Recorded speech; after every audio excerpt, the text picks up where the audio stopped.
राधे राधे। जय श्री कृष्णा। आज मैं श्री रामचरितमानस का बालकांड का सीरियल नंबर 35 को पढ़ रहा हूँ। बोल सियावर रामचंद्र की जय। कुशल प्राण प्रिय बंधु दोहु, अहि कहू के ही देश। सुनी सने साने वचन, बाची बहुरी नरेश। बोलो राम सिया राम। हमारे प्राणों से प्यारे दोनों भाई कहिए सकुशल तो हैं, और वे किस देश में हैं। सने से सने ये वचन सुनकर राजा ने फिर से चिट्ठी पढ़ी। सुनी पाती पुल के दोहु भ्राता, अधिक सनेउ समात न गाता। प्रीति पुनित भरत कई देखी, सकल सभा सुख लेहु विशेषी। दिया राम सीता राम। चिट्ठी सुनकर दोनों भाई पुलंकित हो गए। स्नेह इतना हो गया कि वह शरीर में समाता नहीं। भरत जी का पवित्र प्रेम देखकर सारी सभा ने विशेष सुख पाया। तब नृपदूत निकट बैठा रे, मधुर मनोहर बचन उचारे। भया कहू कुशल दो बारे, तुमनी के निज नैन निहारे। बोलो राम सीता राम। तब राजा दूतों के पास बैठाकर मन को हरने वाले मीठे वचन बोले। भैया कहो, दोनों बच्चे कुशल से तो हैं। तुमने अपनी आँखों से उन्हें अच्छी तरह देखा है न। श्यामल गोर धरे धनु भाथा, भय किशोर कौशिक मनुषा था। पहचानऊ तुम कहू सुबाहु, प्रेम विवश पुनि पुनि कहराऊ। बोलो राम सीता राम। बोलो राम सीता राम। मेरे प्रभु राम राजा राम। सांवले और गोरे शंकर वाले वे धनुष और तरकस धारण किए रहते हैं। किशोर अवस्था है, विश्वामित्र मुनि के साथ हैं। तुम उनको पहचानते हो तो उनका स्वभाव बताओ। राजा प्रेम के विशेष वश होने से बार बार इस प्रकार पूछ रहे हैं। जा दिन ते मुनि गए लवाही, तब ते आजु साच सुधि पाई। कहु विदे कवन विधि जाने, सुनि प्रिय बचन दूत मुस्काने। बोलो राम सीता राम। भैया, जिस दिन से मुनि उन्हें लिवा ले गए, तब से आज ही हमने सच्ची खबर पाई है। कहो तो महाराज जनक ने उन्हें कैसे पहचाना। हे प्रिय, वचन सुनकर दूत मुस्कुराए। सुनहु महीपति मुकुट मणि, तुम समधन्य न कोहु। राम लखन जिनके तने, विषव विभूषण दोहु। बोलो राम सीता राम। दूत ने कहा, हे राजाओं के मुकुटमणि, सुनिए, आपके समान धन्य और कोई नहीं है, जिनके राम लक्ष्मण जैसे पुत्र हैं, जो दोनों विषव के विभूषण हैं। पूछन जो गुण तने तुम्हारे, पुरुष सींद तिहुपुर उजियारे। जिन्हें के जस पर ताप के आगे, शशि मलिन रवि शीतल लागे। बोलो राम सीता राम। आपके पुत्र पूछने योग्य नहीं है। वे पुरुष सिंह तीनों लोकों के प्रकाश स्वरूप हैं, जिनके यश के आगे चंद्रमा प्रताप के आगे सूर्य शीतल लगता है। तिने कह कहिए नाथ किम चीने, देखिए रवि की दीप कर लीने। सिय स्वंबर भूप अनेका, समिटे भूपट एकत एका। बोलो राम सीता राम। हे नाथ, उनके लिए आप कहते हैं कि उन्हें कैसे पहचाना? क्या सूर्य को हाथ में दीपक लेकर देखा जा सकता है? सीता जी के स्वयंवर में अनेकों राजा और एक से बढ़कर एक योद्धा एकत्रित हुए थे। शंभु सरासनु काहू नटारा, हार सकल वीर बरियारा। तीन लोक महजे भट माने, सब कह सकत शंभु धनु भानी। बोलो राम सीता राम। परंतु शिवजी के धनुष को कोई भी नहीं हटा सका। सारे बलवान वीर हार गए। तीनों लोकों में जो वीरता के अभिमानी थे, शिवजी के धनुष ने सबकी शक्ति तोड़ दी। सकै उठाए सरासुर मेरु, सौहिय हारि गहु करी फेरू।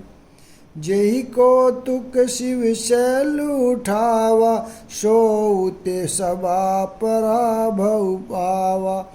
बोलो राम सीता राम।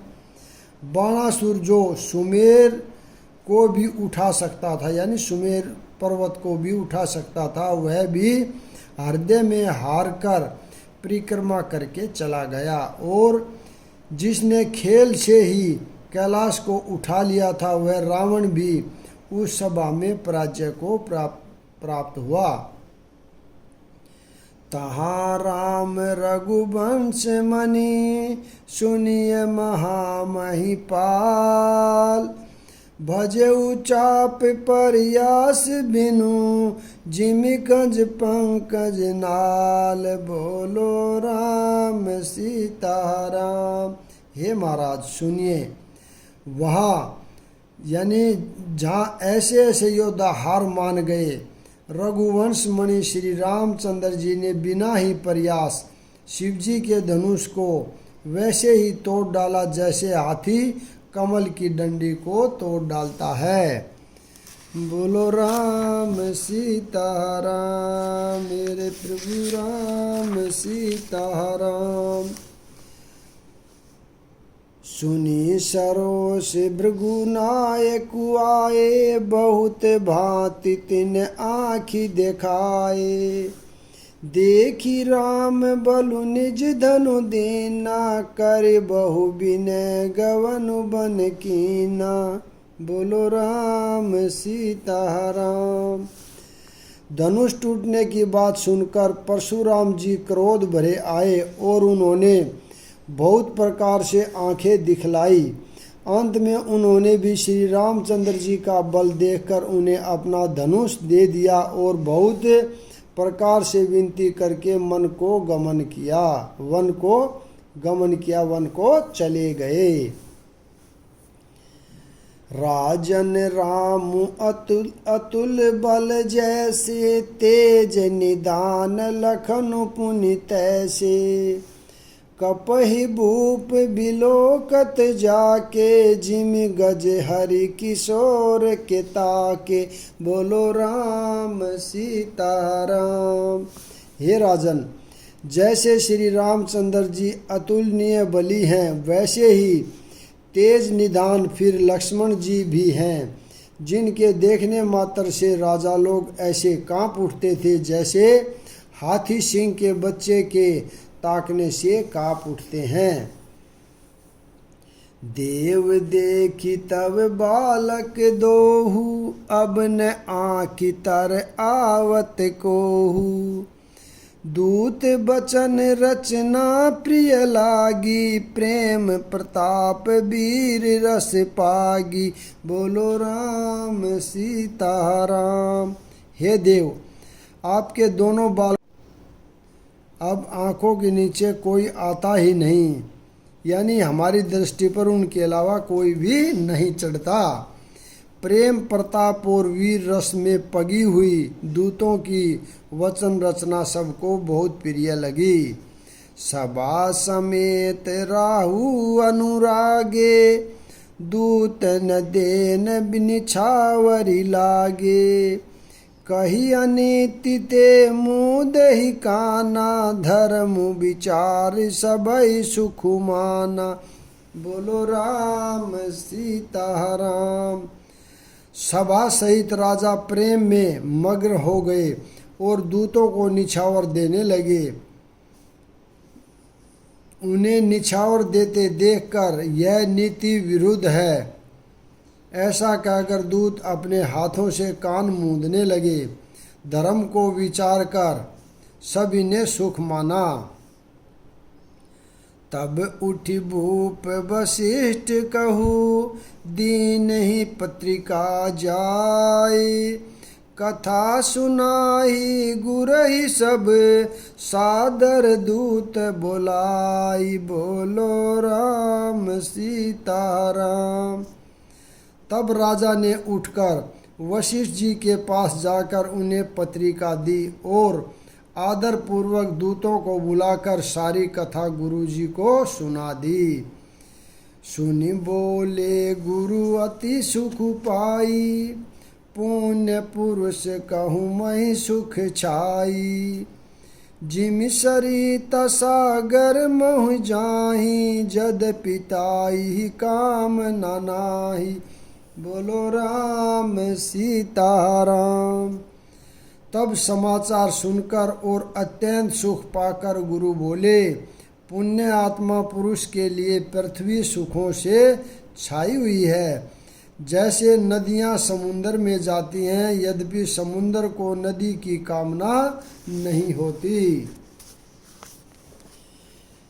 तिमि सुख संपत्ति भी नहीं बोलाए, धर्मशील पहि जाहि सुभाए। तुम है गुरु विप्र धेनु सुर सेवी, तसि पुनीत कौशल्या देवी।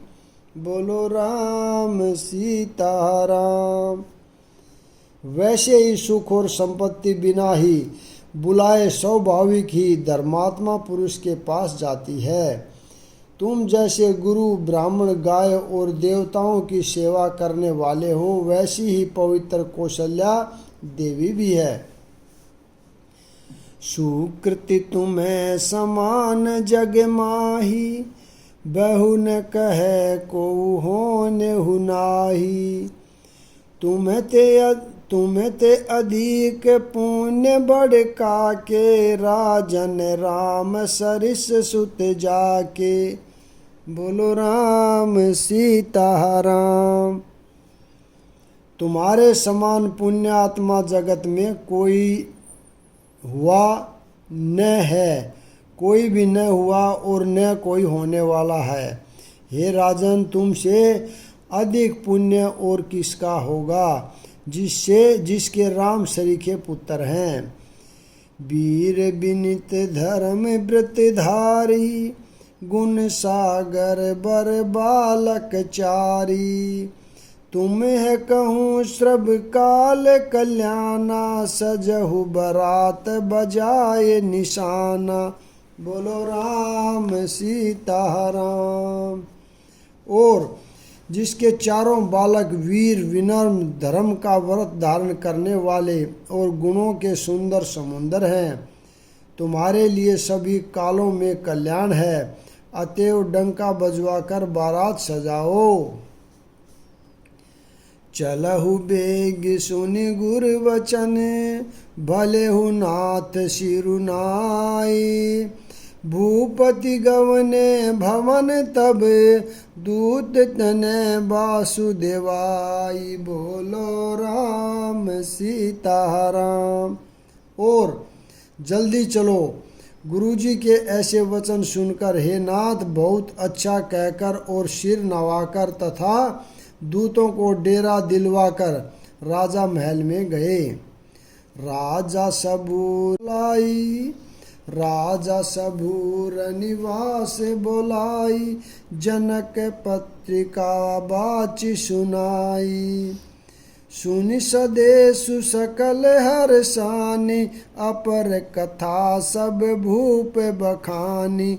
बोलो राम सीता राम। राजा ने सारे रनिवास को बुलाकर जनक जी की पत्रिका बाँचकर सुनाई। समाचार सुनकर सब रानियां हर्ष से भर गई। राजा ने फिर दूसरी सब बातों का वर्णन किया।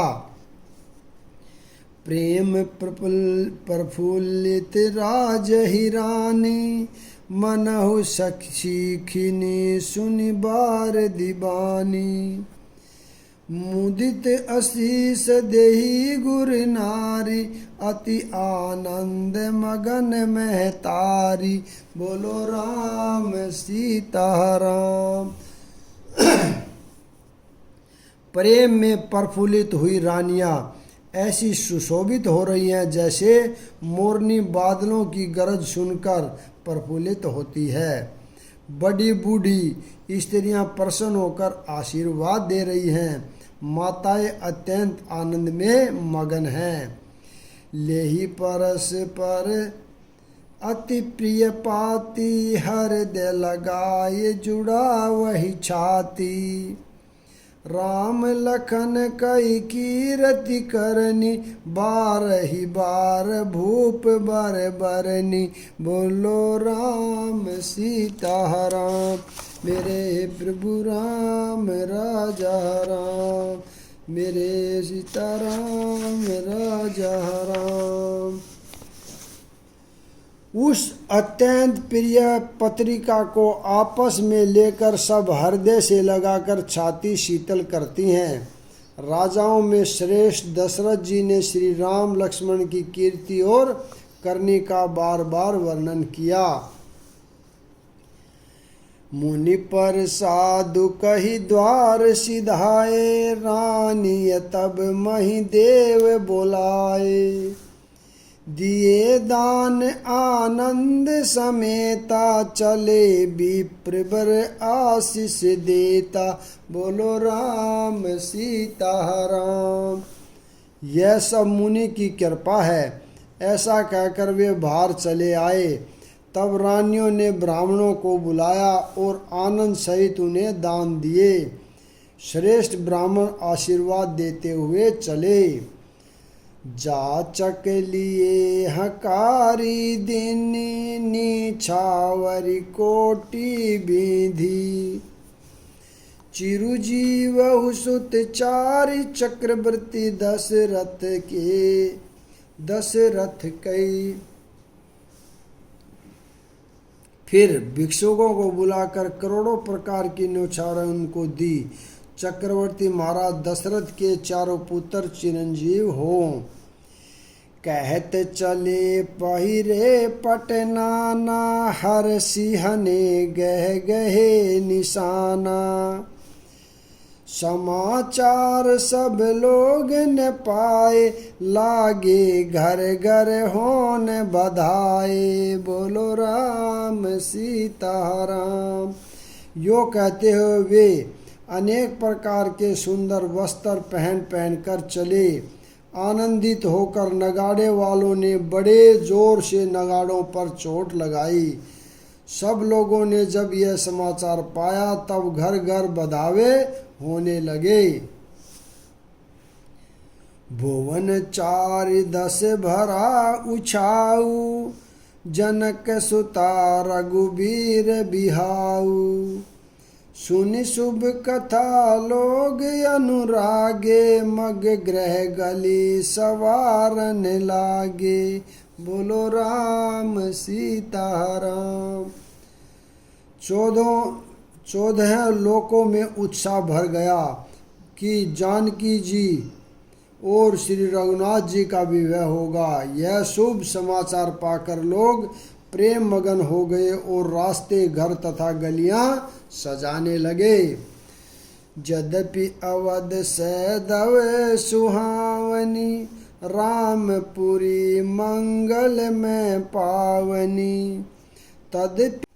तदपि प्रीति कही प्रीति सुहाई, मंगल रचना रची बनाई। बोलो राम सीताराम। यद्यपि अयोध्या सदा सुहावनी है, क्योंकि वह श्री राम जी की मंगलमयी पवित्र पुरी है, तथापि प्रीति पर प्रीति होने से वह सुंदर मंगल रचना से सजाई गई। ध्वज पताक पट चामर चारु, छावा परम विचित्र बजारू। कनक कलश तोरण मणि जाला, हरद दूब दधिव अक्षत माला। बोलो राम सीताराम। ध्वजा पताका पर्दे और सुंदर चौरों से सारा बाजार सुंदर ही अनूठा छाया हुआ है। सोने के कलश, तोरण, मणियों की झालरें, हल्दी, दूब, दही, अक्षत और मालाओं से मंगल में निज निज भवन, लोगन रचे बनाए। विधि सीच चतुर सम चौके चारु पुराई। बोलो राम सीताराम। लोगों ने अपने अपने घरों को सजाकर मंगलमय बना लिया। गलियों को चतुर्सम से सींचा और सुंदर चौक पुराए, यानी चंदन, केसर, कस्तूरी और कपूर से बने हुए एक सुगंधित द्रव को चतुर्सम कहते हैं। जहि तहि जूथ जूथ मिली भामिनी, सजी नव सत सकल दूत दूत तिदामनी। विधु बंदन मृग सावक लोचनी, निज स्वरूप रति मानु विमोचनी। बोलो राम सीताराम। बिजली की सी कांति वाली चंद्रमुखी हरिण के बच्चे से नेत्र वाली और अपने सुंदर रूप से कामदेव की स्त्री रति के अभिमान को छुड़ाने वाली सुहागिनी स्त्रियां सभी 16 श्रृंगार सजकर जहाँ तहाँ झुंड की झुंड मिलकर, यानी वो अपने अपने 16 श्रृंगार करने लगी। गावहि मंगल मंजुल बानी, सुनी कलरव कलंक ठिज जानी। भूप भवन किम जाइए बखाना, विषव विमोहन रचहु बिताना। बोलो राम सीताराम। मनोहर वाणी से मंगल गीत गा रही हैं, जिनके सुंदर स्वर को सुनकर कोयलें भी लज्जा जाती हैं। राजमहल का वर्णन कैसे किया जाए, जहाँ विषव को विमोहित करने वाला मंडप बनाया गया है। मंगल द्रव्य मनोहर नाना, राजत बाजद विपुल निशाना। कतहु बिरीद बांधि उच रही, कतहु वेद धुनि भूसुर करही। बोलो राम सीताराम। अनेकों प्रकार के मनोहर मांगलिक पदार्थ सुशोभित हो रहे हैं और बहुत से नगाड़े बज रहे हैं। कहीं भाट विरादली यानी भाट कुल कीर्ति का उच्चारण कर रहे हैं और कहीं ब्राह्मण वेद ध्वनि कर रहे हैं। गावहि सुंदर मंगल गीता, लय लय नाम राम अरु सीता। बहुत उछाऊ भवनु अति थोरा, मानहु उमगी चला चहु ओरा। बोलो राम सीताराम। सुंदर स्त्रियां श्री राम जी और सीता जी का नाम ले लेकर मंगल गीत गा रही हैं। उत्साह बहुत है और मंगल अत्यंत ही छोटा है, इससे मानो वह उत्साह चारों ओर उमड़ चला है। यहाँ पर मैं विराम देता हूँ। बचा हुआ अगला भाग कल पढ़ेंगे। राधे राधे। जय श्री कृष्णा। बोलो सियावर रामचंद्र की जय।